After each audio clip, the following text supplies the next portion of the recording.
We all play video games. Chances are if you are watching any of my videos on my channel, you probably play video games. Well, at least I'm assuming you do. Drop a like if you're a gamer. Millions and millions of people are playing games at any given moment around the world right now. So it's only natural that we would figure out our own ways to play those games. But there are plenty of things that we all do when gaming, regardless of whether or not it's in the instructions, in the manual, in the guide. What is up, guys? Jimmy or Chaos, welcome to Chaos Top 10s, and today we're going to be counting down 10 things that no one can resist doing in video games. So if you're guilty of any of these, you let me know in the comment section. Let's get started.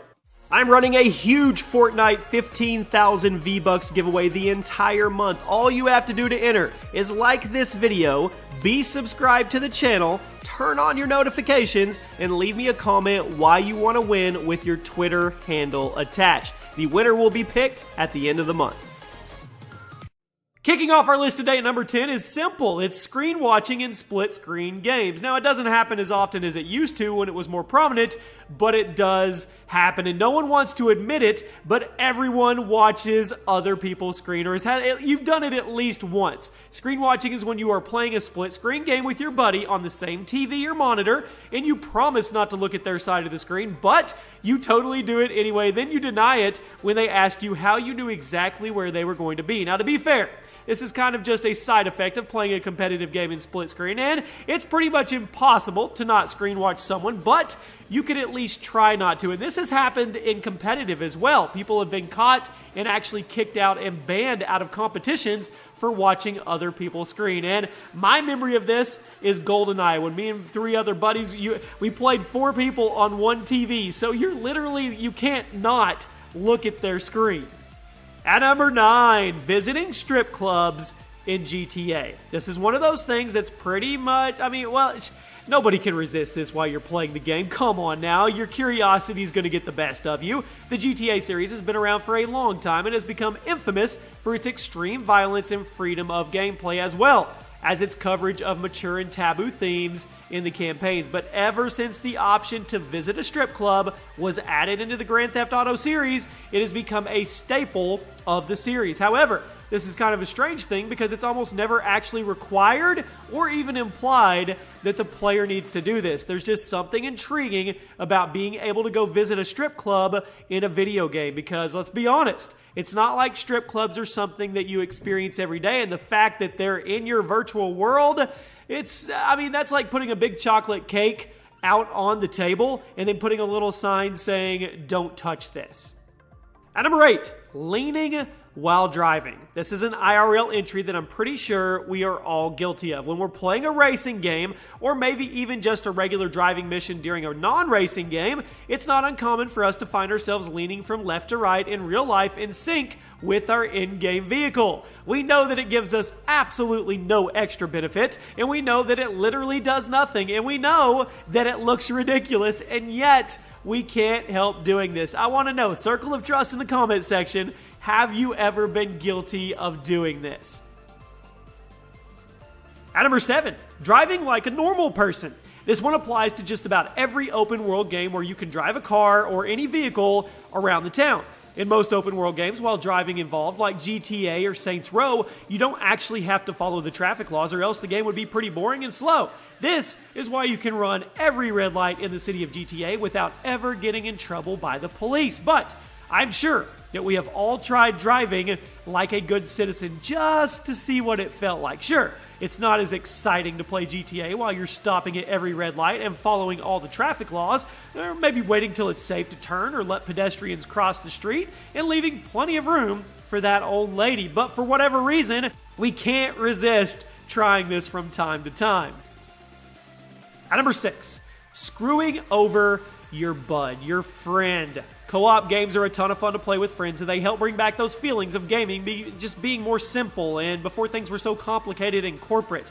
But there's something fun about screwing over your buddy or trolling your buddy in a co-op game and watching them squirt. Maybe you're playing Gears of War and you decide not to revive them just to see how they would react. Or maybe you're playing Fortnite and decide not to tell your teammate about the dude sneaking up on them. Or perhaps you're old school and you're playing Lego Star Wars and doing that annoying thing where you intentionally pull the camera away from your friend. friend. Whatever your crazy method may be, we've all screwed over our friends while playing a co-op game, despite how high the stakes may have been at that time. And I can think of one with a buddy of mine named Minnesota Burns when we tried to do a Minecraft series together, and he found out that there was TNT in the game, and that was pretty much the end of our series.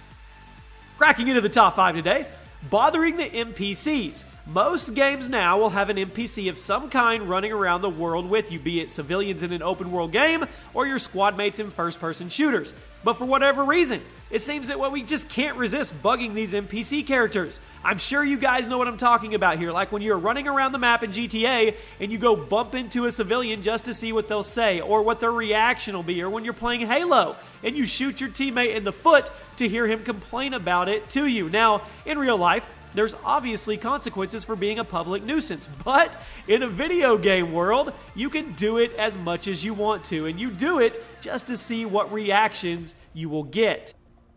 At number 4, breaking absolutely everything. A lot of the time in action games, shooters, RPGs, and really most games in general, there are some helpful items stored inside boxes, crates, vases, all kinds of things. So how do we approach the game once we acquire this knowledge? Well, we break it all. We break everything in plain sight at all times. And I mean, you don't want to miss one item that you really needed, right? You don't want to not break everything and end up missing that one health potion or that one shield that you needed or that one piece of food for your health. Plus, there's just something so satisfying about destroying everything around you, since it's not exactly something you could get away with in real life. At number 3, and this happens every day, millions of times. I did it today twice myself on my live stream.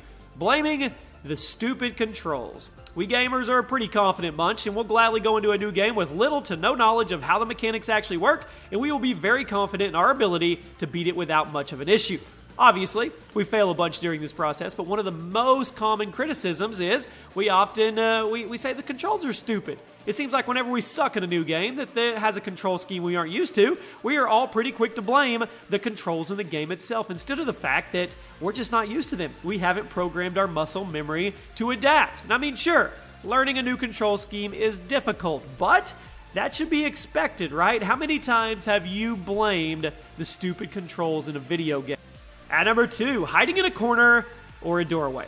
One of the hardest things to do in a video game is survive a tough fight when you're not super familiar with those stupid new controls that I mentioned earlier.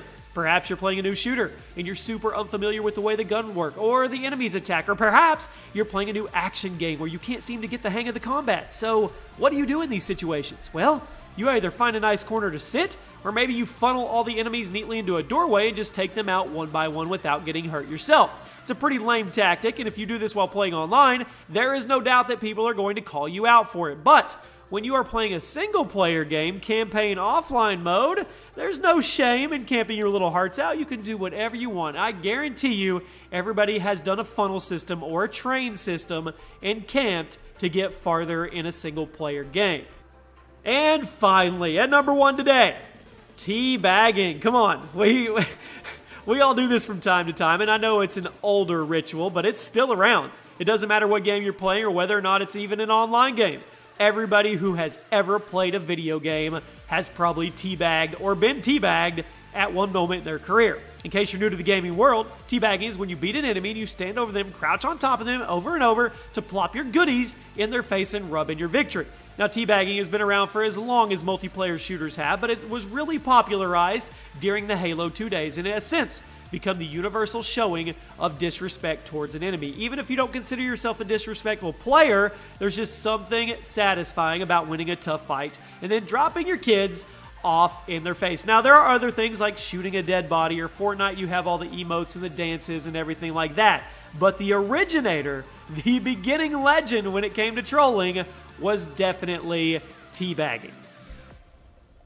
And there you have it, my friends. Those are things that nobody can resist at least trying one time in video games. I want to know in the comment section, how many of the things on these lists have you done or participated in at least one time? If you guys enjoyed, make sure you drop a like and subscribe to the channel. Turn on those notifications. You should see this fancy step-by-step process on the screen right now that will help you get it to where you get notified every night I put up a brand new video. If you guys enjoy these gaming top 10s, there is a playlist below in the description. Just expand the description and you guys can go watch them till your little hearts are content. I hope you guys have a great night. Thank you for watching, and I'll see you soon.